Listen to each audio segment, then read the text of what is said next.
Leader TV में एक भेरो ॿीहर भलेकार असांजूं ॻाल्हियूं जनाब अली नवाज़ भुट्ट साहब सां जारी आहिनि ऐं हींअर हुननि जी अमली ज़िंदगी कराची शहर में शुरू थी थिए।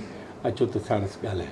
साईं, हाणे अवां कराची आया, KEC में परियाणी साहब तव्हांखे नौकिरी वठी ॾिनी, हाणे छा कयव? साईं KEC में आयुमि त पहिरियों जहिड़ो मुंहिंजो त सिक्योरिटी वारनि सां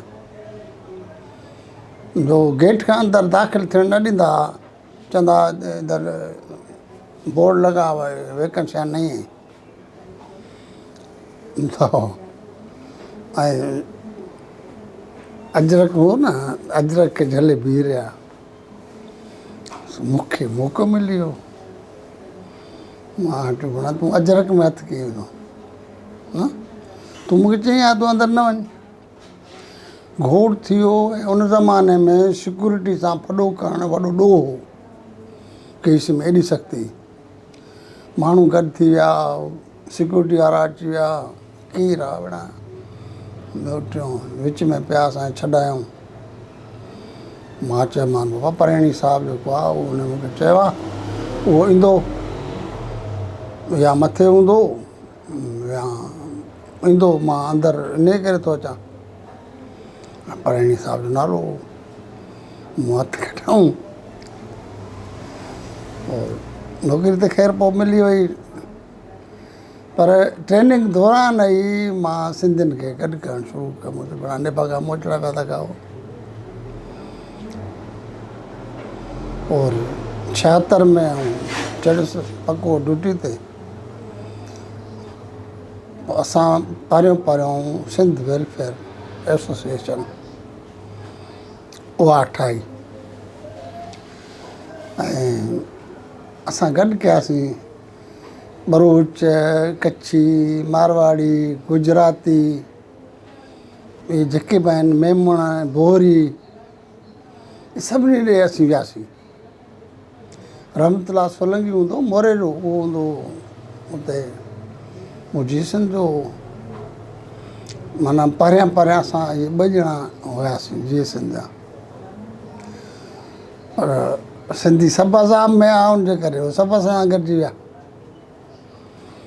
पीपुल्स पार्टी जा उहे बि असां सां गॾिजी विया ऐं सिंध वेलफेयर ठाहीसीं। पोइ यूनियननि सां बार्गेनिंग शुरू थी। असांजे दोस्तनि जी कोशिशि हुई त असीं मुहाजिरनि सां पैक्ट कयूं। कहिड़नि दोस्तनि जी? मतिलबु अक्सरियत जॻह दोस्तनि जी हुई, सभिनी जी, ख़ुदि मूं समेत। त भाऊ हू पंजाबी पठान हुन में अक्सरियत में आहिनि, होॾे मुहाजिर अक्सरियत में आहिनि, त मुहाजिर लोकल आहिनि, इन्हनि सां असां पैक्ट कयूं। पर मुहाजिरनि जो जेको लीडर हो न, उहो असां ठहियो कोन, गाह ई कोन विधई। कहिड़ो लीडर? इसाक नालोसि। हा, पोइ असां इशू ठाहियो, छो त इसाक वारा पहिरियों मज़दूर यूनियन हुई, उन में आहे, ऐं सदर हो रमज़ान लासी, जनरल सेक्रेटरी हो इसाक। सो असां इशू ठाहियो त भई सिंधी प्रेसिडेंट हो, उनखे हिननि हटाए छॾियो सम्झो। ऐं पोइ धार यूनियन, डेमोक्रेटिक मज़दूर यूनियन रजिस्टर कराई। रमज़ान खे अवामी माण्हू हो कोन, अक्सरियत हुई कोन। असां इशू ठाहियोसीं ऐं काए पियासीं सिंधियुनि में, हिननि में, सभिनी में। बराबरि असां चङो ख़ासो हल्को ठाहे वियासीं। पोइ उहो रेफरेंडम में असां न शरीक थियासीं, छो त असां में 2 ख़्याल थी विया न। हिकिड़ा चवनि त होॾे हलो, हिकिड़ा चवनि हेॾे हलो। उनजे करे असां चयो सभई आज़ादु। गज़दार हाल में मारवाड़ी पाड़े में असां जलसो कयोसीं।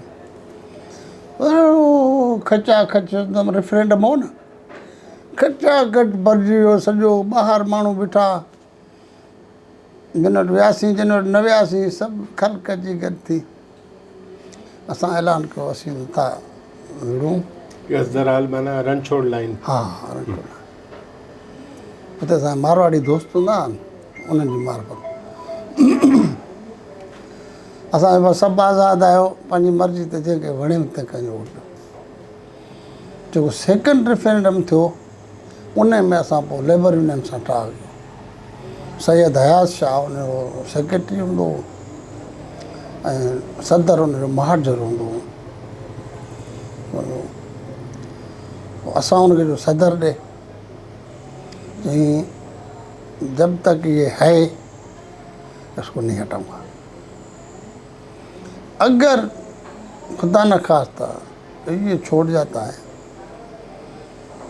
या कोई मामला होता है तो मेरा वायदा है सदर आपको दूंगा। थियो ईअं उन्हनि सदर खे अॻिते हली खुटी खयों ऐं उहो छॾे वियो लेबर यूनियन खे। सदर असांजो थियो। केरु थियो? पहिरियों सदर थियो अला ॾिनो अब्बासी। जिसन जो कोन आम माण्हू उनखे असां कयोसीं छो त उहो वरी यूनियन वारनि जो बि पसंदीदा हो। पोइ वरी बाक़ाइदे जॾहिं वरी चूंड थी हुनजी यूनियन जी थींदी आहे चूंड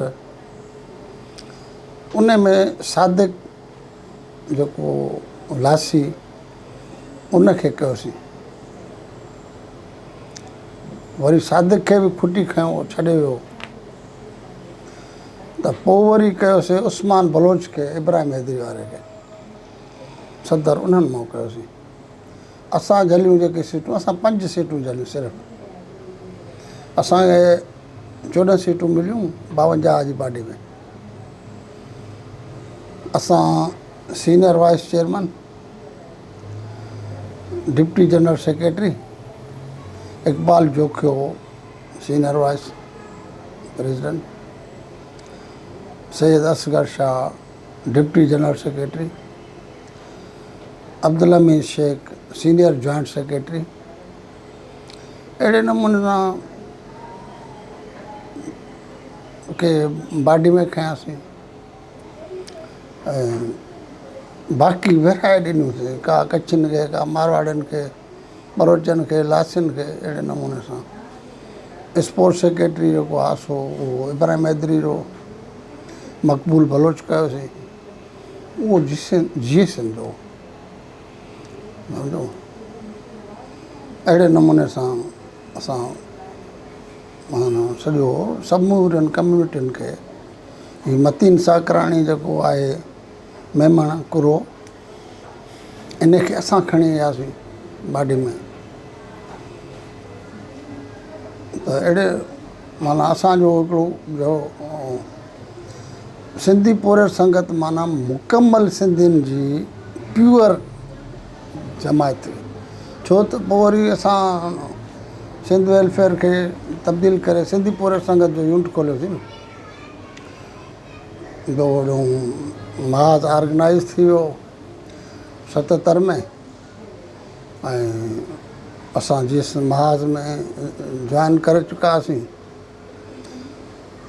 78 में महाज जूं इलेक्शनूं थियूं ज़िले त मां ज़िले पार्टी ते हलियो हुयुसि हिते कराची में। हा पोइ वरी 2 ज़िले पार्टियूं 3 महीननि खां पोइ चयूं त 2 ज़िला आहिनि 2 थियनि त जेका हेॾ वारी ओभर जी ज़िले पार्टी उनजो आउं सेक्रेटरी थियुसि। जेका ओलह वारी हुई उनजो अब्दुल ख़ालिक जूणे जो सेक्रेटरी थियो। मोहम्मद हाशिम खोसो उन्हनि जी पार्टी में हो। मोहम्मद हाशिम खे बि असां मेंबर कयो जीअं सिंध में। बहरहाल ऐं त महाज़ में हुउसि पर हुते पोरियर संगत हुई। अबरा सबरा जेके बि हुआ उन्हनि खे उहिदेदार कंदा हुआसीं और ज़ोरी चवंदा हुआसीं तूं बि हुज। शुरू में आउं बि हुउसि उन्हनि सां। पोइ असांजो मेलो मची वियो काफ़ी थी वियासीं त पोइ सिंधी पोरियर संगत जा उहिदेदार मुकमल मां न हुउसि उन्हनि में। मां मर्कज़ में हलियो हुयुसि। त यूनियन जेका आहे असां जॾहिं खटियोसीं त उन खां पोइ असां MKM वारनि पीपल्स यूनियन ठही उन्हनि सां वञी ठाह कयो ऐं हुया ॿाहिरि सियासत में मुखालफ़त में, पर यूनियन में ॿई गॾु हा। सिर्फ़ु 35-36 सालनि में असां 2 दफ़ा हारियासीं उन्हनि खां। मुसलसिल 2-2, 3-3 दफ़ा रेफरेंडम असां खटियो। MKM जो हेड केरु? मुख़्तलिफ़ वक़्तनि ते मुख़्तलिफ़ रहिया, पर दबंग को माण्हू पहिरियां जेको उन्हनि जो सदर हो सो राशिद सग़ीर हो, मुंहिंजो शागिर्द हो। पीपल्स पार्टी जा पीपल्स पार्टी जो फैज़ मरी ऐं पोइ वरी इहो समूह जेको आहे लियारी वारो नालो सां अथसि उहो थियो, ॿिया थिया। फैज़ मरी असां घाटो दोस्त हो, परियां पूरे संगत में हो, हुयो पीपल्स पार्टी जो, पर पोइ वरी पीपल्स पार्टी ठही त फैज़ एॾो अख़लाक़ी माण्हू हो, मक़बूल अब्बासी ऐं फैज़ जो असांखे ॾे सीड़जी आया त हाणे असांजी पार्टी ठाही आहे यूनियन, छोरा न मुड़िया वञी ठाहियूं, सो हाणे पार्टी जो प्रेशर पियो आहे त तव्हां उन में कमु कयो। यार असीं तव्हां ॾे आया आहियूं माज़रत करणु, इजाज़त ॾियो, तव्हां असांखे इजाज़त ॾियो, अख़लाक़ी तौर ते असां ॾींदा तव्हांखे इजाज़त। ऐं बाक़ी सिंधियुनि जे मामले ते गॾु हूंदासीं, जेको मामिलो हूंदो हू विया पीपल्स में। मूंखे 2 सवालनि जा जवाब ॾियो। हा, हिकिड़ो त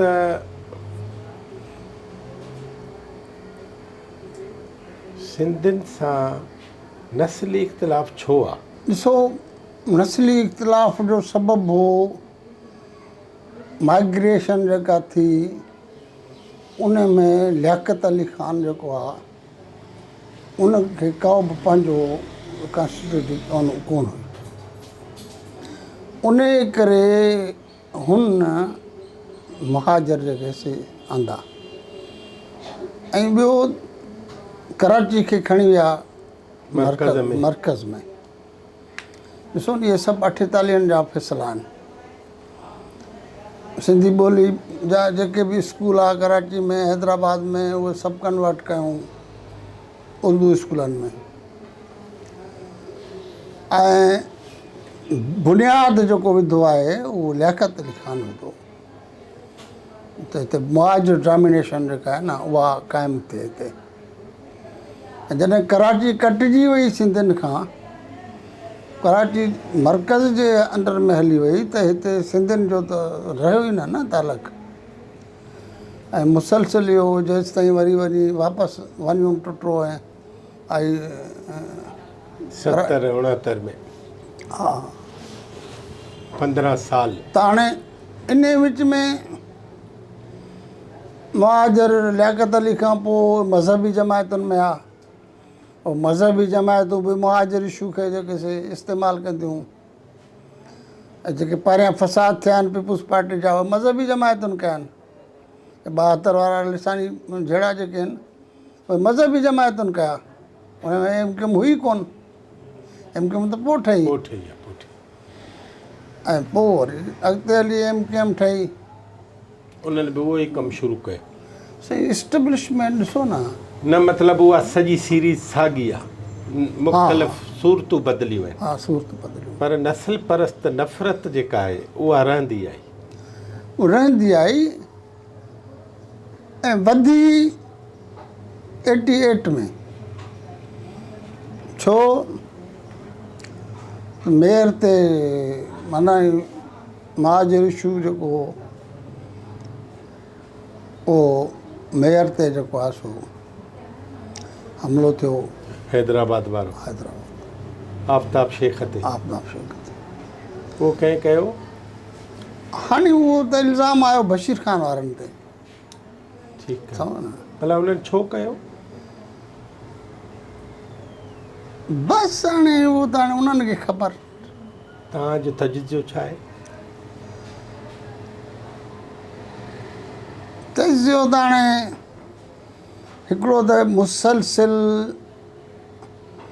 जे सिंध स्टूडेंट फेडरेशन 1983 खां उहा टकराव में महाज़ में अची वई ऐं पोइ खणी उन में शाहनवाज़ शेख थियो जनरल सेक्रेटरी ओसी ताईं मुनासिबत कंहिं क़िस्म जी हुई। ओके, छा में थियो? फेडरेशन में जनरल सेक्रेटरी। माना जेको लाड़काणे जो आहे? हा इंजीनियर शाहनवाज़ शेख। हा इंजीनियर। मतिलबु इहे जेके आहिनि त इहे माना जहिड़े बेड़े जे ख़िलाफ़ हुआ? इहे मतिलबु महाज़ तव्हां उनखे मुनासिब था सम्झो जेके पार्टी लाइन ते हलनि ऐं जहिड़ा बेड़ा न कनि? पर हुननि जो प्रेसिडेंट असां सां न ठहंदो। केरु? गुल मोहम्मद। अच्छा, जखराणी वरी हुनजो सदर हो? हा हा। गुल मोहम्मद न ठहंदो ऐं बहरहाल हिकिड़ी ॻाल्हि त ॿुधायो, हा मूंखे सम्झायो, मां पुछां थो सभिनी खां। हा सैयद एसि ताईं त आहे न हिन दुनिया में, हा पोइ चयो कंहिंजो था कनि, इहो सभु कंहिंजे चए ते था कनि? साईं मसइलो इहो आहे की साईं जेम्स सैद असांखे सॼे खोड़ दफ़ा ऐं हिदायतूं नसीहतूं कंदो, जंहिंमें शागिर्द बि हूंदा, असीं बि हूंदा हुआसीं। हुन वटि शिकायतूं वेंदियूं, घणे भाङे हू शिकायतूं कंदा, सच के कूड़ ॿियो हेॾा होॾा। पोइ साईं घुराईंदो, पोइ वरी असीं चवंदा हुआसीं साईं हिननि में क्रिमिनल्स आहिनि ऐं उनजे करे जेको थोरो असीं तनक़ीद करियूं था हिननि ते। ॿुधो, पोइ मतिलबु इहो आहे की साईं वटि त सभु वाइदा वचन कंदा, ॿाहिरि ठहंदा कोन। ॻाल्हि छो न ठहंदा न, फेडरेशन त ठहंदी कोन हुई। असां वटि बि कुझु हुया एक्सट्रीम माण्हू। मां वरी थो पुछां हिकिड़ी हा ॻाल्हि, त ॿिन्ही जो मर्कज़ त सैयद जो दिमाग़ हो न? हा पोइ ही उतो थी वरी पोइ ॿिए कंहिंजे चकर में हलंदा? ॾिसो हाणे असां वटि जेका गुरूबंदी जी शुरूआति आहे न, उहा अताला ऐं ख़ालिक जे टसल में थी। ठीकु आहे न? अताला छा पिए चयो? अताला बिना नौकिरी वारो, हा ख़ालिक नौकिरी वारो। हा। कराची में सीनियर अताला हो, उहो कराची छॾे वियो ऐं आरीसर खे वठी वञी अब्दुल ख़ालिक जे हवाले करे आयो। त साईं हाणे मां छॾियो थो वञा, नौकिरी में हो न हिते असिस्टेंट डायरेक्टर, उहा छॾे ई नौकिरी, त हाणे मां ॻोठ थो वञा। ऐं हीअ अब्दुल ख़ालिक हिते आहे, उहो शहर में रहंदो हुते अज़ीज़ाबाद में। आरीसर खे बि सवलो पवंदो, पर बस में अचे उतां लहे पंधु हली वञे हुनजे घर। बंगोरिया ॻोठ? बंगोरिया जे भरिसां अज़ीज़ाबाद में रहंदो। त आरीसर जॾहिं वियो जेल, त क़ाइम मक़ाम थियो मीर मौला बख्श लगारी। पोइ वरी रियासत मीर मौला बख्श खे बि थाणे में बंदि कयो। त हाणे चेयरमैन तॾहिं उहिदा हुया ॿ, चेयरमैन वाइस चेयरमैन। त हाणे क़ाइम मक़ाम चेयरमैन केरु थिए? हाणे तॾहिं चूंड थींदी सेंट्रल कमेटी में। हाणे सेंट्रल कमेटी जा जेके माण्हू हुआ उन मां नाला आया 3, निसार हिकिड़ो, शिकारपुर, हा, अताला, उन्नड़, हा, अब्दुल ख़ालिक। अब्दुल ख़ालिक। कंहिं कंहिंजो नालो वरितो, कंहिं कंहिंजो। निसार चयो आऊं कोन बीहंदुसि। उहो दस्तबरदार थी। हाणे हे ॿई बीह रहिया, उहो बिना नौकिरी वारो, ऐं नौकिरी वारो। हिकु वोट जी सरसी थी ख़ालिक जे हक़ में, क़ाइम मक़ाम चेयरमैन। उहो बिना नौकिरी वारो न थियो। हाणे उहो फ़ैसिलो त इजलास कयो न, पर हिननि में ही दोस्त भाउ घाटा पाण में, हिननि में रसाकशी शुरू थी वई। पोइ त इहो अताला ॾाढो भलो माण्हू हो, हक़ीक़त आहे ऐं तमामु सुठो कुहाड़ो वर्कर हो। पोइ मुखालफ़त में हू ख़ालिक खे छॾे आरीसर जी मुखालफ़त ते लहिया। छो त अब्दुल ख़ालिक ऐं मरहूम आरीसर गॾु हुआ। छा हो त हू ईअं बि सम्झे त भई हुनजी आशीर्वाद अथसि। ठीकु आहे, ठीकु आहे न। पोइ हुनजे ख़िलाफ़ु थी वियो। हाणे जेकॾहिं न थिए न आरीसर जे ख़िलाफ़ु ऐं हिननि जी जेको पाण में रसाकशी हुई ऐं ख़ालिक जे ख़िलाफ़ु हुजे त आउट थिए ई कोन। रुॻो एसि ताईं हुजे बसि, अंदरि ई अंदरि। अंदरि ई अंदरि हिननि जो हुजे हा, ठीकु आहे न। उहो पोइ निबिरजी बि सघे पियो। हा, पर हाणे उहो आरीसर जे ख़िलाफ़ु थियो, आरीसर जे ख़िलाफ़ु थियो त मीर मौला बख़्श लगारी जे बि ख़िलाफ़ु थियो, पोइ आरीसर जी सॼी टीम जे ख़िलाफ़ु थियो ऐं नतीजो इहो थियो त पोइ जीअं मां सॼी अताला जी मुखालिफ़ थी वई, वॾी अक्सरियत तमामु। पोइ उतां को ग्रुप ठहियो? ग्रुप वॾो कोन ठहियो, न पर हूअं को ग्रुप हुन माना ॿ ठाहियो? चारि ॼणा अताला, मोहम्मद रायमू, मोहम्मद रायमू बदीन वारो। हा, सारंग माछी, ईअं ॿ चारि दोस्त ही। पहिरियां त हू बि आज़म जरवार, शदाद कोटवारो हितां जो, ऐं पंहिंजो भयो पंहिंजो वाह, इहे बि हू वठी वियो पाण सां, पर हू जल्दी पेर संभाले विया ऐं उन्हनि खे छॾे वापसि मोटिया आरीसर सां, बल्कि आरीसर सां अची मिलिया ऐं उनखे माज़रत कयूं। रोशन कलोड़ो पहिरियों हुननि सां हो, उहो बि निकिरी वियो हुननि खां, त हुननि जी टीम खुटी पई न। ॿुधायो? हा, ॿिया मोटी ॿिया आया त हा। सना थी पिया। हा, खुटी पई। पोइ हुन कयो शागिर्दनि ते कमु। अच्छा, हा, अताउल्ला अताला शागिर्दनि ते। उहे शागिर्द मूंखे भड़काए कयूं साम्हूं, ऐं पोइ उहा गुरूबंदी हलंदी रही। खोड़ दफ़ा साईं वटि थिया, ऐं उहो ॿियो टियों, इहे ॾिघा किसा आहिनि इलाही सारा। पोइ हाणे पहिरियों दफ़ो फेडरेशन कॾहिं थी टुटे? फेडरेशन त इख़्तिलाफ़ हूंदे बि 1990 ताईं हिकिड़ी फेडरेशन हुई। न, 89 में कादर वियो न? न, कादर 90 में वियो। 90 में? हा, 89 में ग्रुप ठाही, हम्म, पर धार थियो 90 में, सम्झो।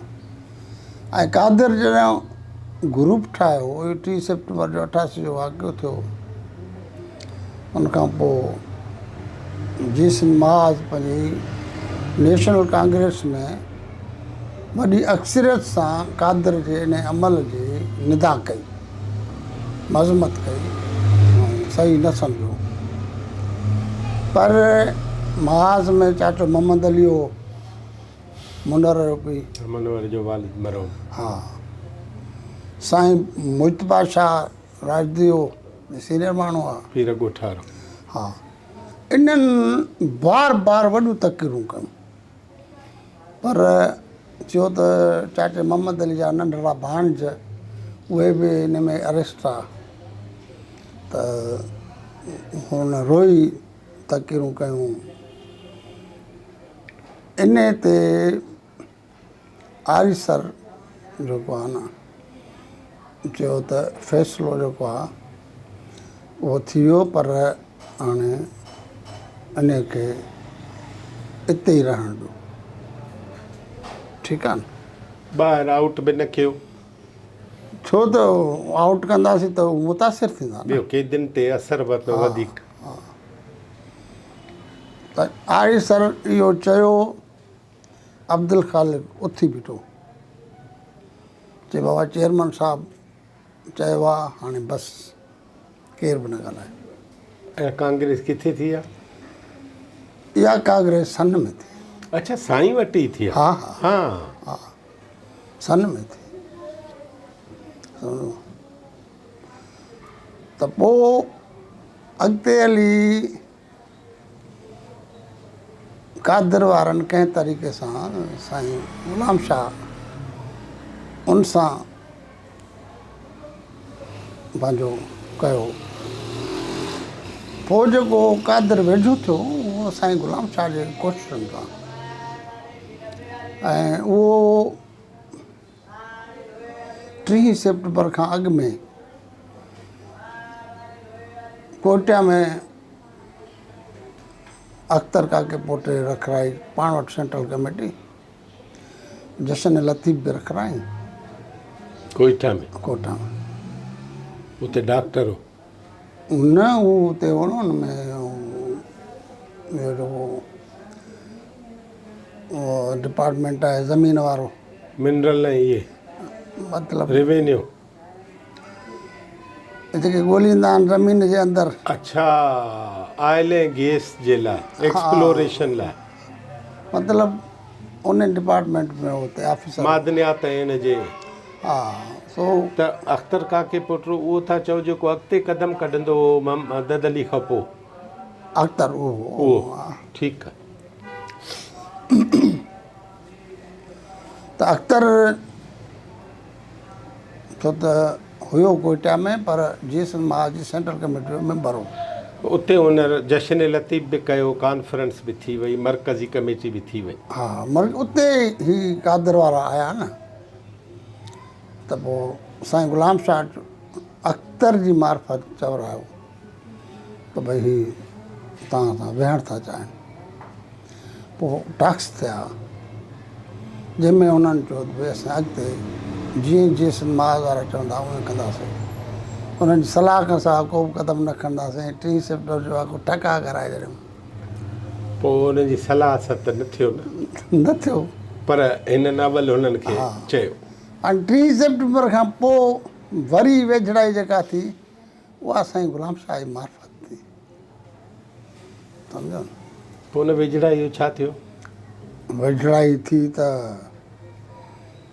परियां आसिफ बालादी आयो सेंट्रल कमेटी में हुन जो नुमाइंदो आसिफ हो डॉक्टर कादर सां गॾु हा ठीकु उहो आयो नुमाइंदो थी छो त हुन पंहिंजी जिसाब त अनाउंस करे छॾी न हाणे इहा जीएसएन तरक़ी पसंद पार्टी बि फेडरेशन थी वई जिसाफ़ हुयो नालो उन वक़्तु बि जिसाफ़ हुओ कादर वटि बि हा अच्छा पोइ वरी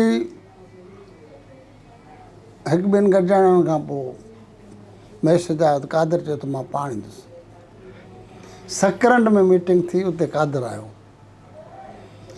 हाणे असांखे जेको ॿुधायो त बाबा हाणे हू तोबा ताइब थियो आहे हीअं थियो आहे हू थियो आहे पर उते आयो त हू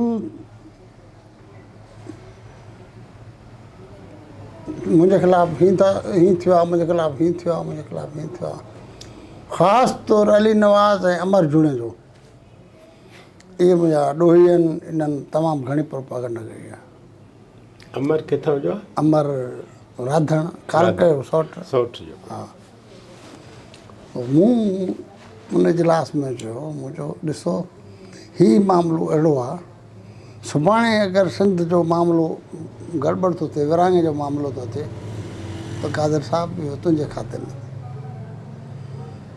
पोइ गुलाम शाह मूंखे चयो यार तूं हाणे बसि छॾ ख़ैर उन गॾिजाणी खां पोइ कॾहिं बि गॾिजाणी में कोन आयो ठीकु आहे न पोइ 90 में जेल में आसीं असीं झंडे वारो केस थियो साईं जो सखर वारो हा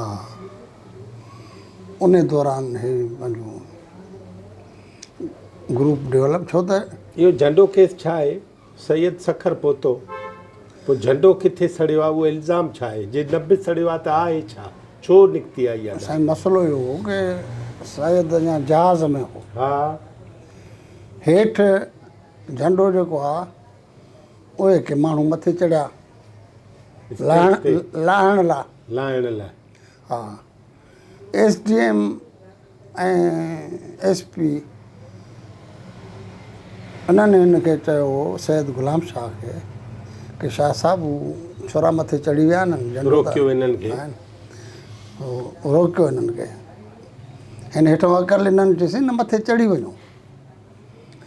शाह साहब मथे चढ़ी वियो त हेठां फोटू कढूंसि, मथे बीठो आहे। ऐं पोइ झंडो त शाह साहब हुननि खां खसे वरितो ऐं खसे SDM जे हवाले कई। पर हिकिड़ो मसइलो त थी वियो न। पोइ हाणे हेठि कीअं थी लहेसि छा कयो उहो अलॻि मसइलो आहे, पर हिन SDM जे हवाले कयो। ॿुधई उतां ई मथां ई वठो। पोइ टूअर त हलियो पियो यको। पोइ झंडो केस झंडो केस झंडो पोइ केस। FIR साॻे ॾींहुं कटिजी वई आहे या पोइ हिननि सलाह कई आहे एस्टेब्लिशमेंट? FIR हिननि पोइ कटियूं। पोइ जेको नवाज़ शरीफ़ जो प्रेशर थियो न पीपुल्स पार्टी ते, त पोइ हिननि पहिरियों झंडे केस जी FIR कटी 4-5 माण्हुनि ते, गुलाम शाह ऐं गुल मोहम्मद सत्तार मौर्य ऐं मीर हैदर टालपुर, इन्हनि शायदि यूसुफ जखराणी, इन्हनि माण्हुनि ते। बाक़ी असीं जेके सभु अरेस्ट थियासीं त असां जा उतां नाला खणी विया जेल तां ऐं पोइ वञी केस दाख़िल कयूं। हुआ जेल में? असां ॿधूं न, हुन साईं सां गॾु हुयासीं। साईं आयो, ॾिसो साईं आयो, अवां जुलूस में आयो, हेॾो झंडे वारी कार्रवाई थी वई आहे, पोइ तव्हांखे हुन में न न न न हिते न थियो। बस सखर खां साईं शिकारपुर आयो आहे। हा, शिकारपुर जे मुख़्तलिफ़ शहरनि में घुमियो आहे। 2-3 ॾींहं शिकारपुर में हो। पोइ वरी जकबाद साईं वियो आहे, पोइ कंदकोट ठुल, माना 6-7 ॾींहं साईं जो टूअर हलियो आहे। पोइ इहो साईं जी रेस्ट हुई 8 तारीख़ ते न, हुते माना 7 तारीख़ ताईं प्रोग्राम थिया त 7 तारीख़ पोइ 8 तारीख़ हुते रेस्ट हुई। रेस्ट हाउस छोकिरनि बुक करायो। उन में राति जो पुलिस घेरो कयो ऐं साईं खे चयूं त हुकुम आहे तव्हां ज़िलो जैकबाद छॾियो। ज़िले बदर कयो साईं खे। साईं चयो ठीकु आहे हलूं था। साईं ड्राइवर खे चयो बाबा गाॾी लॻा। त हुन चयो साईं असांजी गाॾी में वेह। चए बाबा तव्हां मूंखे ज़िलो छॾिणो आहे, हा, तव्हांजी गाॾी में छो वियां, ऐं ज़िले छॾण जो मूंखे लेटर ॾियो। साईं खे लेटर ॾिनो। चए ठीकु आहे मां ज़िलो छॾियां थो। चए असांजी गाॾी में वेह। तव्हांजी गाॾी में छो वियां, मूंखे पंहिंजी गाॾी आहे, मां ज़िलो छॾियां थो। राति जे टाइम ते माना असुर जो टाइम आयो। आदि सम्झो। हा, बहरहाल साईं चढ़ी वेठो। हुते जेके रेस्ट हाउस में हुया गुल मोहम्मद या सत्तार या यूसुफ जखराणी, असां कोन हुआसीं हुते, ॿिए हंधि रहियल हुआसीं। इहे सभु कारुनि में चढ़िया साईं सां गॾु। साईं ड्राइवर हुननि दर बंदि कयो रेस्ट हाउस जो। साईं ड्राइवर खे चयो त गाॾी हण गेट में। मीर हैदर टालपुर। अच्छा, इहो रेस्ट हाउस खोलण ई न पिया ॾियनि, छो त सैयद चयो त असां सां हले। हा, असां मीर हैदर टालपुर पे कई ड्राइविंग। वॾी गाॾी ठका कढाईंसि त गेट हलियो वियो। गेट हलियो वियो त पोइ इहो पुलिस अॻियां पुठियां वठो वठां कश्मीर में डेरा मोड़ ते हिते पुलिस सफ़ा रोड ब्लॉक करे छॾियो, हेॾे परते वञण जो रस्तो बचो जेको हितां वञे थो डेरा बुगटी ऐं पंजाब। असांजूं ॻाल्हियूं जनाब अली नवाज़ भुट साहिब सां जारी आहिनि ऐं हिकिड़ी नंढड़ी साई खां पोइ मिलूं था ऐं वरी हुन खां पुछूं था त ही झंडे केस खां पोइ आख़िर वरी छा थियो। असां सां गॾु रहिजो।